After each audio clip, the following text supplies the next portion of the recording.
So ಈಗಾಗಲೇ ಭವ್ಯ ಅವರು ತುಂಬಾ ಚೆನ್ನಾಗಿ ನಡೆಸ್ತಾ ಇದ್ದಾರೆ, ಮತ್ತೆ ಇವ್ರಿಗೆ ಒಂದು ಒಳ್ಳೆ ಅವಕಾಶಗಳು ಕೂಡ ಸಿಕ್ಕಿರುವಂತದ್ದು. ಜೊತೆಗೆ ಬೇರೆ ಬೇರೆ ಆಫರ್ಸ್ ಗಳು ಕೂಡ ಬರ್ತಾ ಇದೆ, ಸಿನಿಮಾ ಆಫರ್ಸ್ ಗಳು ಕೂಡ ಬರ್ತಾ ಇತ್ತು. ಬಟ್ ಅದ್ಯಾಕೋ ಒಂದು ಸಿನಿಮಾಗೆ ಸೈನ್ ಮಾಡಿದ್ರು, ಅದ್ಯಾಕೋ ಸಿನಿಮಾ ಸೆಟ್ ಇರಲಿಲ್ಲ ಅನ್ಸುತ್ತೆ.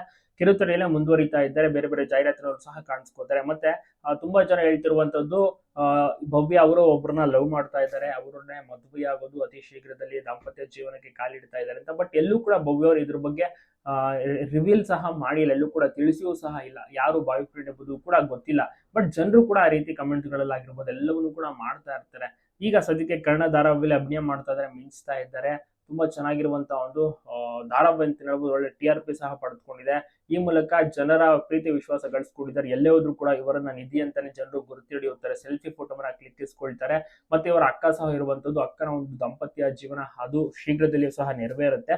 ಅದಾದ ಬಳಿಕ ಭವ್ಯ ಅವರು ಸಹ ಮದುವೆಯನ್ನ ಮಾಡ್ಕೋತಾರೆ. ಬಟ್ ಇವರು ಲವ್ ಮ್ಯಾರೇಜ್ ಮಾಡ್ಕೊಳ್ಳೋದು ತುಂಬಾ ಕಮೆಂಟ್ಸ್ ಗಳು ಬರ್ತಾ ಇರೋದು ಎಲ್ಲವೂ ಕೂಡ ನೀವು ಕೂಡ ಗಮನಿಸಿರ್ತೀರಾ. ಕಮೆಂಟ್ಸ್ ಗಳಲ್ಲೆಲ್ಲ ಜನರು ಕಮೆಂಟ್ ಮಾಡ್ತಾ ಇದ್ದಾರೆ.